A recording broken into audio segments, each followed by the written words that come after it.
In 2004, Toho Studios announced that the Godzilla franchise would be going into hibernation after its 50-year celebration with Godzilla Final Wars. Much to the dismay of G fans worldwide, the break was actually expected, as it was customary for Toho to have periods of inactivity in between the various film eras. Which is why many fans were surprised when Yoshimitsu Banno, director of the Showa era's Godzilla vs. Hedorah, announced that he was working on a new Godzilla IMAX film experience. The story of what would eventually become known as Godzilla 3D would go through many changes, teasing hungry G fans until it would unfortunately get cancelled altogether. I distinctly remember following the news of this for almost a decade, yet sadly it seemed that a Godzilla IMAX film just wasn't in the cards. But what I didn't know back then was that all the hard work that was done by Banno and his associates did not go to waste. As it turns out, the trail that began back in 1971 with Godzilla vs. Hedorah would eventually lead to the creation of Legendary's own modern Godzilla series. So for today, let's check out the history of Godzilla 3D and find out how it's tied to the creation of the Monsterverse.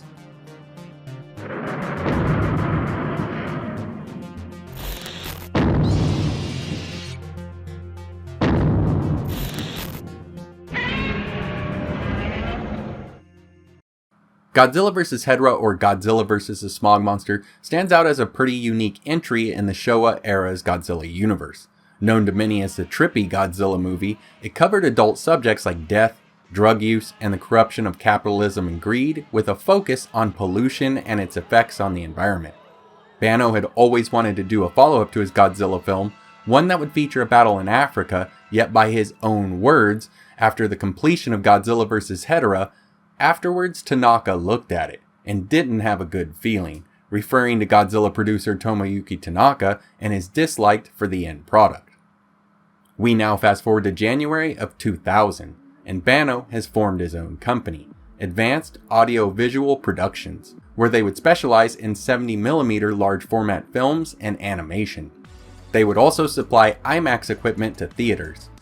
Even now, Banno still wanted to make a sequel to Godzilla vs. Hedorah, so he approached Toho, where a deal would actually be struck and he could finally begin production on the follow-up he'd been trying to make for some 30 years.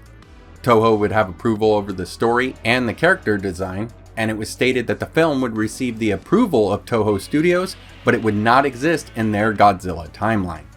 This was suitable for Banno and is similar to the Monsterverse deal, where it is also not part of any Toho Godzilla films or eras. Banno made the decision that he would again make Godzilla the hero that he was during the 1970s for the project, which would be a 36-minute IMAX experience. Instead of using Hedorah, Godzilla's enemy would now be Deathla, an updated take on the Smog Monster. Deathla would come from deep space, searching out chlorophyll to consume on a mission to destroy all life. Like its predecessor, it would have various stages and forms. The first stage was a swarm of locust-like Deathla creatures that could ravage crops and destroy plant life. Its second stage was a mushroom form that would spread like fungus over the land. Its final stage was a humanoid one similar to Hedorah, except it had a skeletal face. Like the Smog Monster before it, it had tendrils for grasping and used its own poisonous sludge as a weapon. It would even have the red laser shot from its eyes, the Hedrium Ray.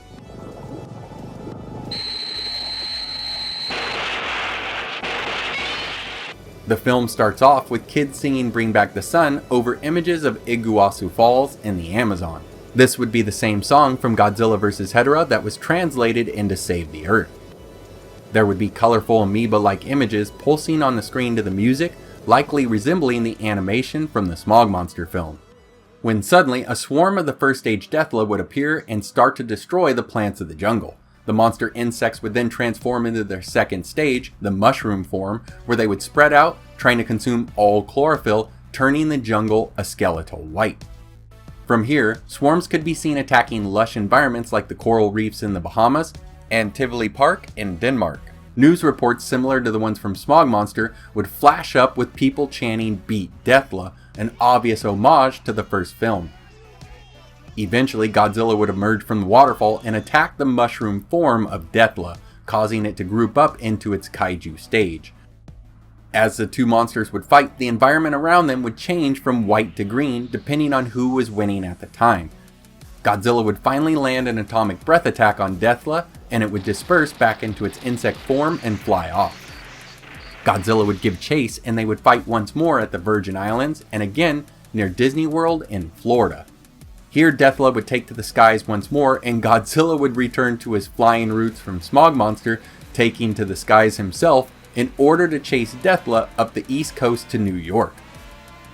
Once there, the city would be in the midst of a blizzard, and this would set the stage for the final fight between the two monster opponents. The Big G would smash one of Dethla's eyes, just like he did with Hedorah, when the Smog Monster would grab a hold of Godzilla and fly up into the skies with him, where he would be dropped into Central Park, similar to what the Monsterverse Hedorah did with Godzilla.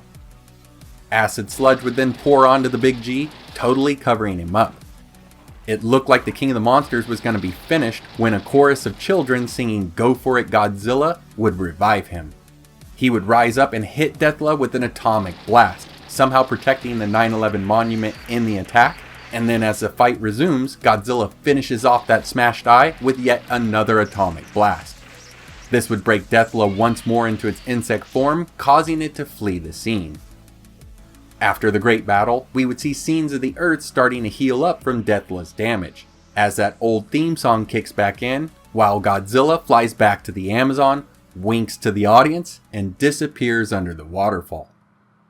Now, according to SciFi Japan, Banno would tell readers of G-Fan to expect this movie to be released in 2005. It wouldn't make that deadline, and we would see a revision to the storyline along with the need for additional financial backing.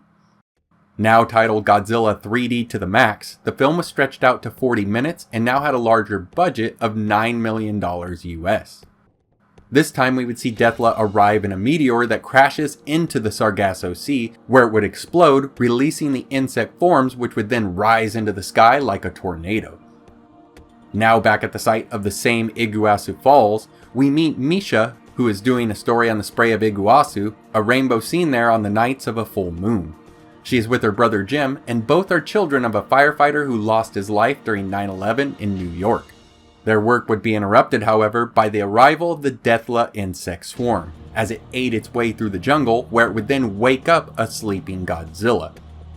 As the King of the Monsters rises from his deep slumber, the Dethla swarm would then change into its kaiju form, where the two would have a brief fight until Dethla would split up once more and fly off to the north, with Misha and Jim following. The Dethla kaiju would increase its size by devouring a city dump, and would then bury Godzilla in its poisonous sludge. The Big G would once again be revived by the singing children, where he would again somehow stop Dethla from destroying the 9/11 monument. He would then use his Ultra Spin tail punch to break Dethla into pieces, leaving Godzilla to fly back to his jungle home, and yes, they did say fly, where he would tail swipe the waterfall, casting a rainbow over Misha and Jim from earlier for 3D effect. Now in 2005, the film was still not ready yet, and Banno and company were still seeking investors. They had finalized the usage of Godzilla and Hedorah. Even though the kaiju that they were going to use was Dethla, it was an obvious design evolution to Hedorah, so TOHO still needed clearance. The budget now, however, had ballooned up to $25 million, and production was now scheduled for 2006 through 2007 with an 2007 release date. And the story would again have more changes, like the removal of all references to 9/11 and the changing of battleground settings, moving to the West Coast from New York. We would still have the waterfalls in the Amazon, but now the two monsters would battle it out in Mexico and California before ending up in Las Vegas, which would give us this piece of promotional art for the new location. There were even rumors of Japanese locations that could be used as well. A year later, in 2006, however, Advanced Audiovisual Productions shut down their Godzilla preview website, yet in 2007, American FX company Kerner Productions, who were earlier tied to the project, said that now they would be working on what would be simply called Godzilla 3D. Banno and Kerner would go to several companies for financial backing, and one of the companies who showed interest was none other than Legendary Pictures. Legendary was definitely interested in pursuing a project with Godzilla, but if they were going to do it, they wanted to do it with a full-length feature film and not a 40-minute IMAX experience. Banno and his assistant would try to renegotiate the deal with TOHO, but in the end they would let their deal expire and become executive producers on what would become Godzilla 2014, for the newly formed Godzilla Legendary Monsterverse. Now, it may just be a coincidence, but there are even some things from the Godzilla 3D drafts that made their way over to the new Legendary Godzilla film. In each film setting, Godzilla was seen chasing a flying threat, while both directors, Banno and Edwards, would try to film their scenes from a human perspective in the attempt to give size to the monsters. Las Vegas would also be prominently featured in both projects, and each of the films would give us a heroic portrayal of Godzilla, one where he works to protect the Earth and mankind.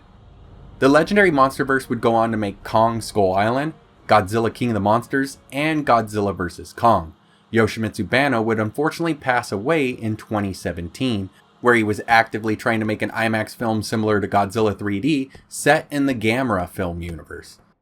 It sadly wasn't made either, but his legacy lives on in his vast film works, and of course to G fans, he'll always be remembered for Godzilla vs. Hedorah and his part in indirectly creating the Legendary Monsterverse.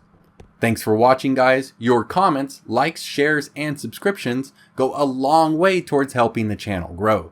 Take care, and I hope to see you next time.